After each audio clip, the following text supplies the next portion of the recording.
the Plymouth Cricket. In the early 1970s, American roads were dominated by large, gas-guzzling vehicles, but change was on the horizon. As fuel prices rose and environmental concerns grew, a new breed of car began to capture the attention of American drivers, the subcompact. Among these small, fuel-efficient vehicles was an often overlooked model that deserves a closer look: the Plymouth Cricket. The Plymouth Cricket was born out of necessity. Chrysler Corporation, the parent company of Plymouth, found itself playing catch-up in the rapidly growing subcompact market. While competitors like Ford and Chevrolet were already selling their own small cars, Chrysler needed a quick solution to fill this gap in their lineup. Rather than developing an entirely new vehicle from scratch, Chrysler chose a faster route. They turned to their European subsidiary, the Roots Group, and decided to rebadge an existing model for the American market. The car they chose was the Hillman Avenger, a compact family car that had been introduced in the United Kingdom in 1970. The Hillman Avenger had been designed to compete with popular British models like the Ford Escort and Vauxhall Viva. It was a sensible, practical car that seemed well suited to the needs of budget-conscious American buyers. With a few tweaks and a new name, the Avenger was transformed into the Plymouth Cricket for the U.S. market. The Cricket made its debut in 1971, entering a fiercely competitive field. It was up against established players like the Volkswagen Beetle, as well as new domestic competitors like the Ford Pinto and Chevrolet Vega. Chrysler hoped that the Cricket's British origins would give it a unique appeal in this crowded market. At first glance, the Cricket seemed to have a lot going for it. Its design was simple and functional, with a boxy shape that was typical of cars from that era. The most distinctive feature of its exterior was the hockey stick-style taillights, which added a touch of character to an otherwise plain appearance. Inside, the Cricket was equally straightforward. The dashboard featured basic instruments like a speedometer, fuel gauge, and temperature gauge. Most models came with vinyl upholstery and rubber floor mats, emphasizing the car's no-frills approach. For buyers willing to spend a bit more, optional extras like carpeting and a more elaborate instrument cluster were available. Under the hood, the Cricket was powered by a 1.5-liter four-cylinder engine. This was essentially the same engine used in the Hillman Avenger, but it had to be modified for the American market. To accommodate the lower-octane, lead-free gasoline that was becoming standard in the U.S., Chrysler had to reduce the engine's compression ratio. This change had a significant impact on the Cricket's performance. In its early versions, the Cricket's engine produced about 70 horsepower. However, by 1972, changes in how horsepower was measured led to a dramatic drop on paper, with the base engine now rated at just 55 horsepower. This lack of power would prove to be one of the Cricket's biggest weaknesses in the power-hungry American market. The Cricket came with a standard 4-speed manual transmission, but a 3-speed automatic was available as an option. While the automatic made the car more accessible to American drivers used to self-shifting gearboxes, it further reduced the already limited power output. In terms of handling, the Cricket had some positive attributes. It used McPherson struts for its front suspension, which was an advanced feature for its time. Combined with a live axle at the rear, this setup gave the Cricket decent handling characteristics for a compact economy car. Its small size made it nimble in city traffic and easy to park, advantages that Chrysler hoped would appeal to urban drivers. However, when it came to performance, the Cricket struggled to keep up with its competitors. Its 0 to 60 miles per hour time was a sluggish 18.5 seconds, and it had difficulty maintaining comfortable highway speeds. Even with an upgraded dual carburetor setup introduced in 1972, the Cricket remained one of the slower cars on the market, with a quarter-mile time of 20.7 seconds.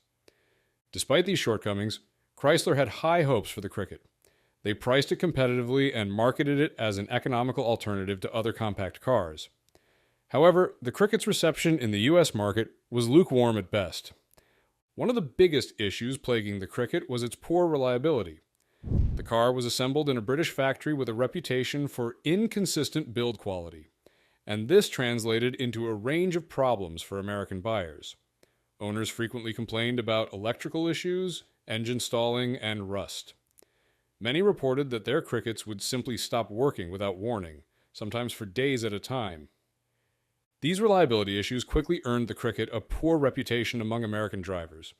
In a market where domestic brands were known for producing robust, reliable vehicles, the Cricket's frequent breakdowns were unacceptable to many buyers.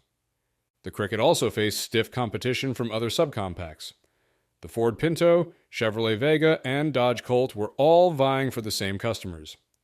The Dodge Colt, in particular, proved to be a superior option for many buyers. Built by Mitsubishi, which had a reputation for producing reliable cars, the Colt quickly outsold the Cricket.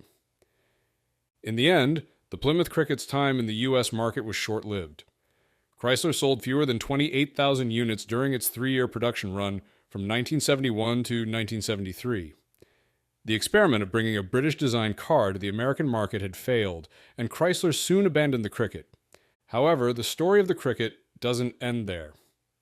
While it was a failure in the U.S., its counterpart, the Hillman Avenger, found success in other parts of the world.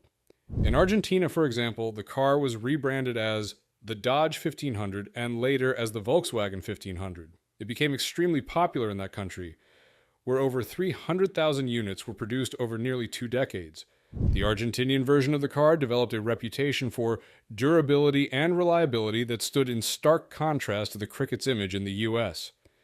It was widely used by both middle-class families and rural populations, proving that the basic design had potential when properly executed.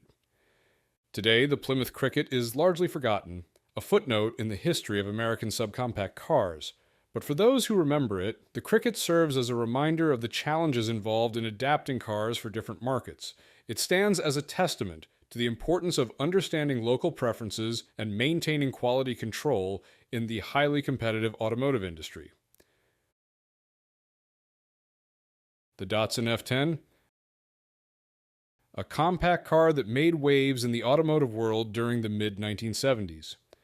This unique vehicle, also known as the Nissan Cherry F2 in some markets, marked a significant milestone for Nissan as it ventured into the realm of front-wheel drive cars in North America, and now somewhat forgotten. The story of the Datsun F10 begins in 1974 when Nissan introduced this compact car to the global market. It's important to note that this wasn't just another model in Nissan's lineup. It represented a bold step for the company, particularly in the North American market. The F10 was Nissan's first attempt at bringing a front-wheel drive car to American shores, a decision that would shape the company's future direction. To understand the significance of the F10, we need to look back at Nissan's history. In 1966, Nissan merged with Prince Motor Company, a move that would prove crucial in the development of the F10.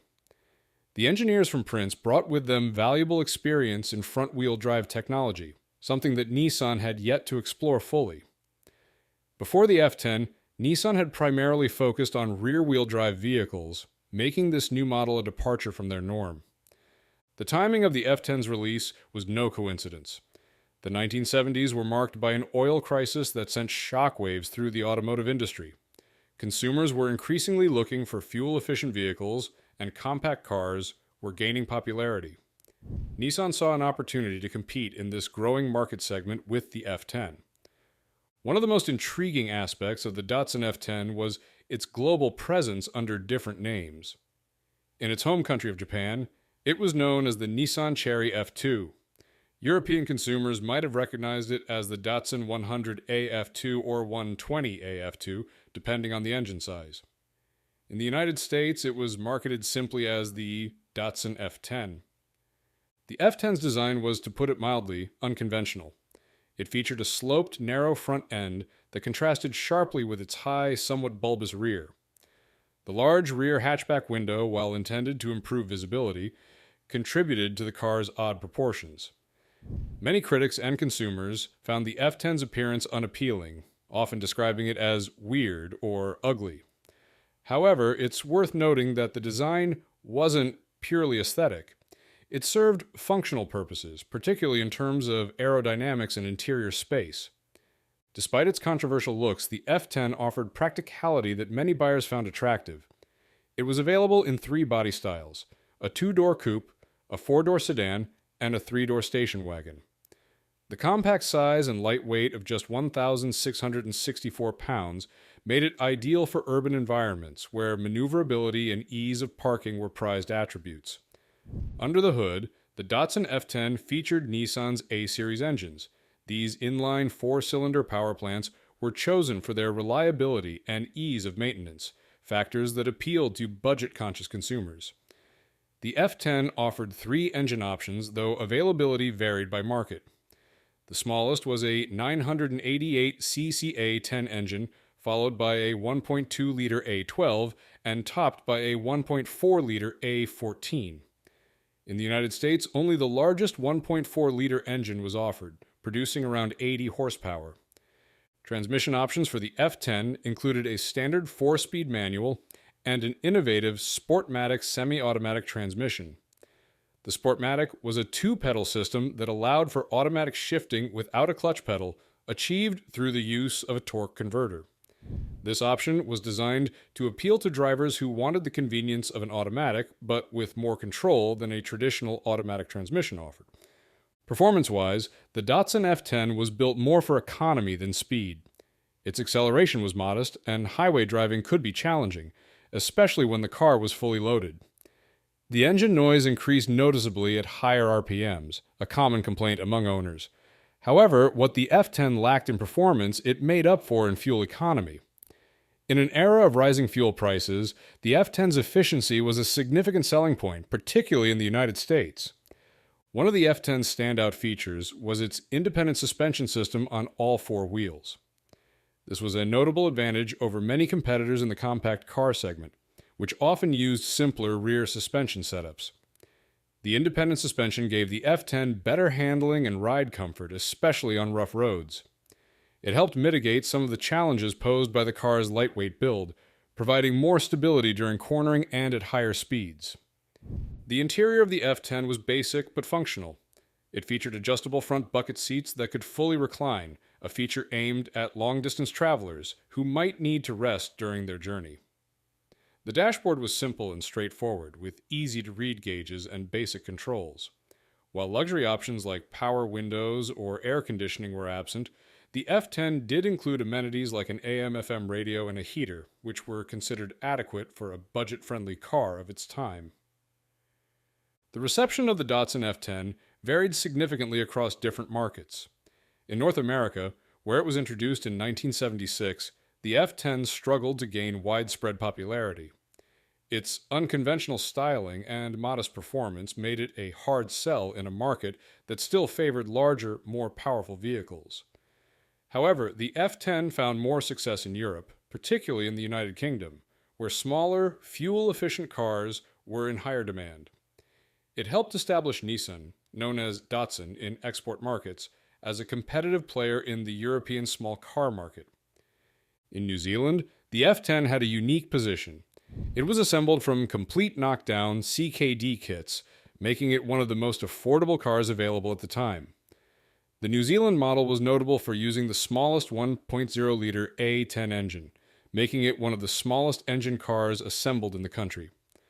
While the Datsun F10 may not have left a lasting impression in the United States, its importance in Nissan's history shouldn't be underestimated. It laid the groundwork for future Nissan front-wheel drive models and represented a crucial learning experience for the company. The F10's replacement, the Datsun 310, also known as the Nissan Pulsar, was introduced in 1979 and achieved much greater success. The 310 addressed many of the criticisms leveled at the F10, featuring improved styling, a more refined engine, and better overall performance. The Simca 1204. In the late 1960s, as the automotive landscape was evolving, a unique compact car made its way across the Atlantic to American shores. This car, the Simca 1204, would leave an amazing mark on automotive history despite its brief stint in the United States market. The story of the Simca 1204 begins in Europe with its predecessor, the Simca 1100. Simca, a French automaker with Italian roots, had been making waves in the European car market since its founding in 1934 by Enrico Teodoro Pigozzi. Originally established to sell Fiat cars in France, Simca had grown into a prominent figure in European car manufacturing by the 1960s. In 1963, American auto giant Chrysler acquired Simca, setting the stage for a transatlantic automotive adventure. 4 years later, in 1967, Simca introduced the 1100 model to the European market. This car, developed under the project code 936, was a game-changer in many ways. The Simca 1100 boasted a front-engine, front-wheel drive layout, a configuration that was still relatively novel for mass-produced cars at the time. This design wasn't just a technical curiosity. It offered real advantages in traction and handling, particularly in challenging road conditions. The 1100 wasn't a one-trick pony either. It came in various body styles, including 3-door and 5-door hatchbacks, a station wagon, and even a van, catering to a wide range of consumers from families to small business owners. Under the hood, the European Simca 1100 typically housed a 1.1-liter 4-cylinder engine. This compact power plant produced between 45 and 60 horsepower, depending on the specific trim level. While these numbers might seem modest by today's standards, they were competitive for a compact car of that era. The engine was paired with a 4-speed manual transmission, allowing drivers to make the most of the available power. But the Simca 1100's innovations didn't stop at its drivetrain. The car featured a suspension system that was ahead of its time for a compact vehicle. It employed independent suspension with torsion bars on all 4 corners, a setup more commonly found in larger, more expensive cars. This advanced suspension gave the Simca a smooth ride and superior handling compared to many of its contemporaries, which often relied on more traditional rear-wheel drive setups with solid axles. The Simca 1100 also prioritized safety and comfort, incorporating features like front disc brakes and a collapsible steering column. These elements were designed to reduce the risk of injury in the event of a collision. The car also rode on radial tires, which improved grip and fuel efficiency. Inside, passengers were treated to a relatively spacious interior for a compact car, with comfortable seats and a well-designed dashboard featuring round dials for speed and other essential functions. In 1969, 2 years after the 1100's European debut, Chrysler decided to bring this innovative compact car to the United States market. However, it wouldn't be called the 1100 in America. Instead, it was christened the Simca 1204, reflecting its slightly larger 1.2-liter engine. This U.S. spec engine produced 62 horsepower, a small but notable increase over its European counterpart. The Simca 1204 was offered to American consumers in 2 trim levels, LS and GLS. Buyers could choose between a practical hatchback or a versatile station wagon body style. Chrysler positioned the 1204 as an affordable option, with a price tag of under $2,000. This competitive pricing, combined with available options like air conditioning and an automatic transmission, features that were unusual in compact cars of that era, made the 1204 an intriguing proposition for American car buyers. However, the Simca 1204's journey in the U.S. market would prove to be a bumpy one. Despite its innovative features and competitive pricing, the car struggled to gain traction with American consumers. One of the primary criticisms leveled at the 1204 was its lack of power. While 62 horsepower might have been sufficient for European roads, American drivers, accustomed to larger and more powerful engines, found the 1204 underpowered. On American highways where larger, faster cars dominated, the Simca often struggled to maintain speed, especially when fully loaded with passengers or cargo. Yet, it wasn't all bad news for the Simca 1204. The car received praise for its handling characteristics. The combination of front-wheel drive and independent suspension made the 1204 feel nimble and stable, particularly on winding roads. The smooth ride and compact size made it well suited for urban environments, where its maneuverability in tight spaces was a significant advantage. The front disc brakes, still not a universal feature in compact cars of the time, provided reliable stopping power. Comfort was another area where the Simca 1204 shined. Many owners appreciated the well-designed seats, which were both adjustable and supportive, making longer drives more pleasant. The interior, while simple, was functional, with easy-to-read gauges and controls.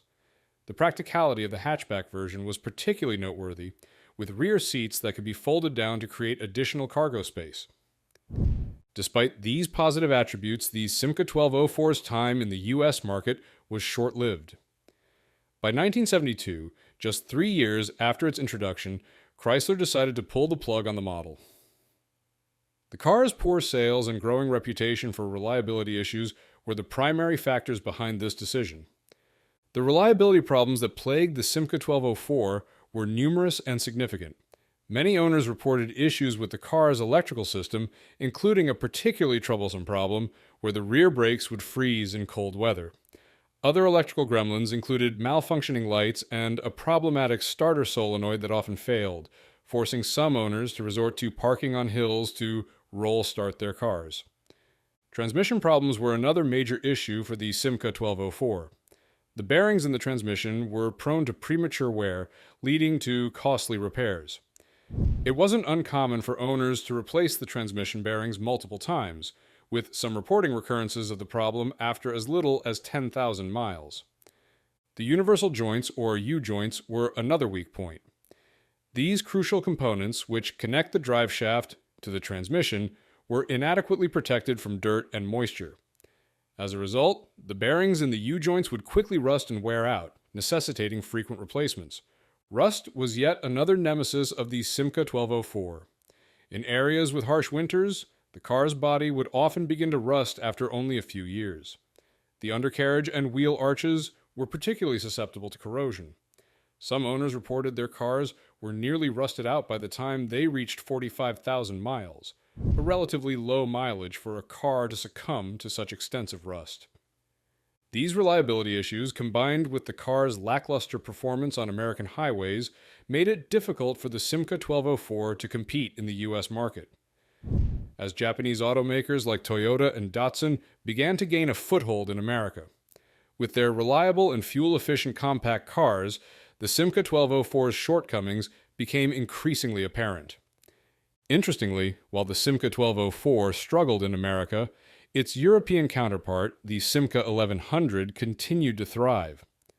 The car's versatile design, with its multiple body styles and engine options, made it a popular choice for European drivers. In France, the 1100 became one of the best-selling cars of the 1970s. Today, the Simca 1204 stands as a fascinating footnote in automotive history. It represents a bold attempt to introduce American drivers to a new type of compact car, one that prioritized handling and practicality over raw power.